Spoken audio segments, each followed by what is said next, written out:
هاي، ازيكم عاملين ايه؟ يا رب تكونوا بخير وفي احسن حال. بصراحة الحلقة دي ملهاش دعوة خالص بالفيديوهات بتاعتنا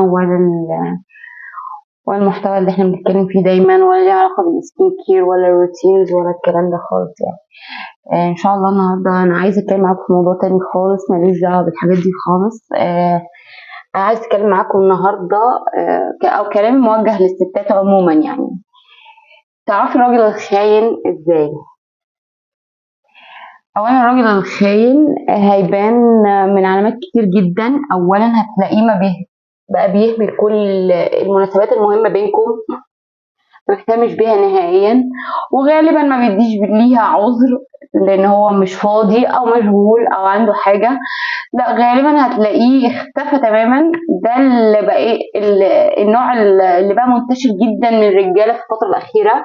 هتلاقيه يختفي كده من غير اي مبرر، من غير اي سابق انذار خالص، وبعد كده هيرجع لك بعدها بيوم او اتنين او تلاتة ويقول لك معلش اصلي حصل عندي مش عارف ايه، معلش اصلي حصل كان عندي مش عارف ايه. وغالبا دول بيبقوا الازواج يعني، او حتى المخطوبين، بس الازواج بنسبة كبيرة جدا.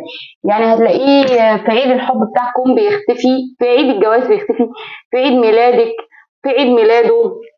فغالبا ده معناها ان هو في حد جديد ظهر على الساحة وبقى بيحتفل معاه بالوقت ده. بعد ما يخلص هتلاقيه ظهر لك، واصلي معلش كان عندي مش عارف ايه، اصل معلش حصل ايه، اصل مش عارف ايه. واللي انا عايزه اوجهه لكل ست، غالبا احنا بنعمل لنفسنا هبل ومش شايفين ومش واخدين بالنا. ولما الست تسأل صاحبتها او مامتها او اختها ويقولوا لها معلش شوفي انت كنتي مقصره في ايه، او روحي الكوافير واصبغي شعرك والبسي مش عارف ايه وهاتي ايه واعملي ايه والكلام الفارغ ده، ما اعتقدش ان الموضوع ملوش علاقه بالكلام ده جد خالص نهائيا يعني. اولا الراجل اللي في طبعه خاين فهو هيفضل خاين لو هو متجوز مارلين مونرو يعني. هتلاقيه خاين، هيفضل خاين وهيعيش ويموت خاين، مفيش واحده ست هتغيره. الراجل بتاع النسوان هيفضل طول عمره بتاع نسوان ومفيش ست هتغيره، حتى لو كانت ايه يعني، لو ما كانت جمال الكون يعني مش هتغير فيه حاجه. بتاع النسوان هيفضل بتاع نسوان لو متجوز ملك الجمال. فكل ده كلام احنا بنؤمن بيه نفسنا يعني، مفيش حد بيتغير. بتاع النسوان هيفضل بتاع نسوان، بتاع كل واحد هيفضل زي ما هو، مفيش حد هيتغير. والست غالبا ما بتبقاش مقصره معاه يعني، ولكن هو عينه فارغه، ما ملاش الا التراب يعني، وتراب القبر باذن الله.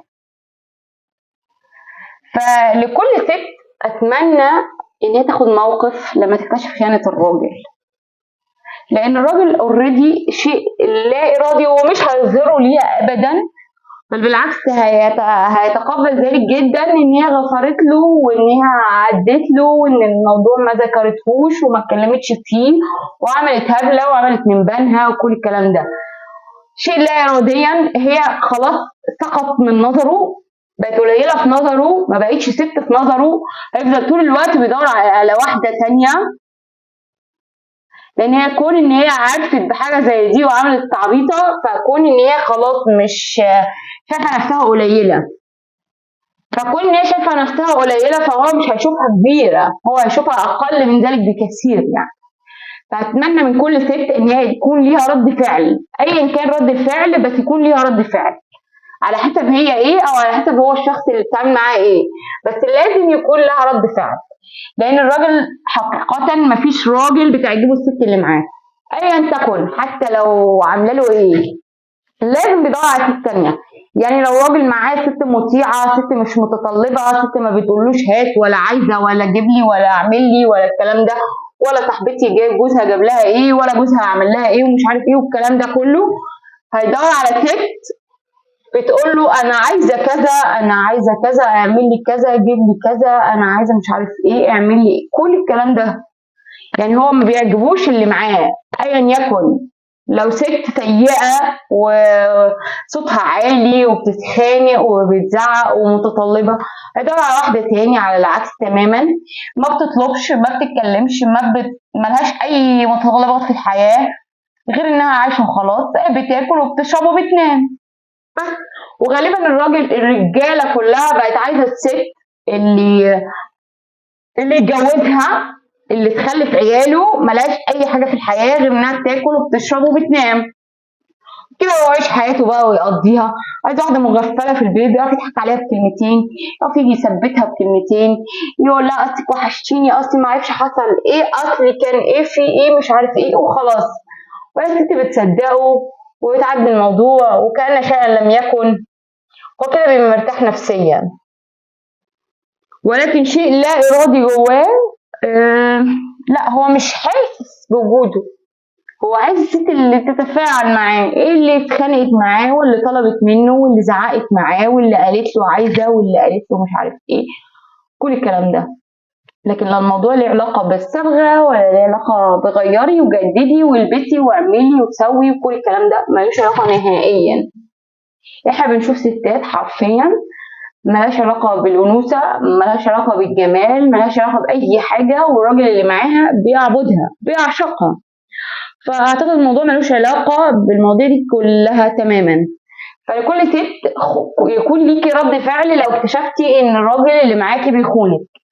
وغالبا كل الرجالة خاينة، مفيش راجل مخلص للست اللي متجوزها. طالما متجوزها بمجرد ان اتجوزها فده عقد ملكية ليه. لو هي مش مراته اعتقد هيعمل لها حساب اكتر من كده، لكن كون ان هي بقت مراته فهي بقت من ممتلكاته، زي العربيه زي الشقه زي البيت زي اي حاجه بيشتريها بفلوسه.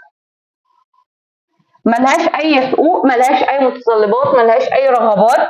هي الست اللي قاعده في البيت وغالبا بتربي له العيال، وغالبا اللي بتربي له العيال دي بيسيبها وبيدور على واحده تانيه ترضي رغباته وترضي غروره كذكر، وبعد كده يدور على واحده تانيه. هو كده هي كده مرحله بيمشي بيها. يعني انا قعدت مع دي شويه واتبسطت معاها وشبعت منها وخدت كل اللي انا عايزه منها، اول ما تبدا تفوق وتكتشف حقيقتي ادور على واحده تانيه جديده. ادينا هنقضي معاها شويه وقت لحد ما التانيه تبدا تكتشف وتصحى وتفوق من الغيبوبه اللي هي فيها، ونبدا ندور على واحده تانيه. فهو الراجل غالبا عايش بالسيستم ده، ملوش دعوه بصبغه شعرك ولا بلبسك ولا بكل الحاجات دي. هو لو الراجل مخلص لمراته هيبقى شايفها ملكة جمال، لكن هي فعلا في ستات بتبقى ملكات جمال والراجل بيبص للشغالة اللي عنده، بيبص للشغالة بتاعتها. فهو ملوش علاقة إطلاقا نهائيا بالست دي شكلها إيه أو وضعها إيه أو إمكانياتها إيه. هو الراجل بطبعه خاين، فهو خاين، مفيش حاجة هتغيره، هيعيش ويموت خاين، مش هيملى عينه غير تراب القبر اللي هيدفن فيه بإذن الله. مفيش حاجة هتغيره نهائيا نهائيا، ولا مع أي ست ولا بأي شكل كان يعني. فما في حدش يبذل مجهود مع راجل بالصنف ده من النوع ده. الراجل اللي من النوع ده اللي من الست دي للست دي للست دي للست دي مفيش واحدة بتملى عينه، ده ما هيملاش عينه غير تراب القبر. مفيش حاجة هتقعده وترقده وتريحه غير لما ربنا يبتليه بس. اي حاجه تاني مفيش. فالنوع ده مفيش فيه حلول ومفيش ليه اي حلول. فمش هنقول نظلم الست ونقول لها انت مقصره وجددي وظبطي واعملي شعرك واصبغي شعرك وهاتي مش عارف ايه والبسي ايه واعملي ايه وكل الكلام ده. لا مفيش الكلام ده. هي الست لو لابسه جلابيه هتصبغ بيها، هو الراجل هي الست وحشاه ولا هو عايزها، مفيش، ملوش علاقة خالص. ما احنا بنشوف ستات ملهاش علاقة بالجمال أصلا والراجل ميت في دبادبها يعني. فهو الموضوع ملوش علاقة نهائيا بجمال الست ولا بشكل الست ولا بلبس الست ولا بكل الكلام ده. هو الراجل دي طبيعته، هو خاين فهيفضل خاين، مش تيجي الست تغيره.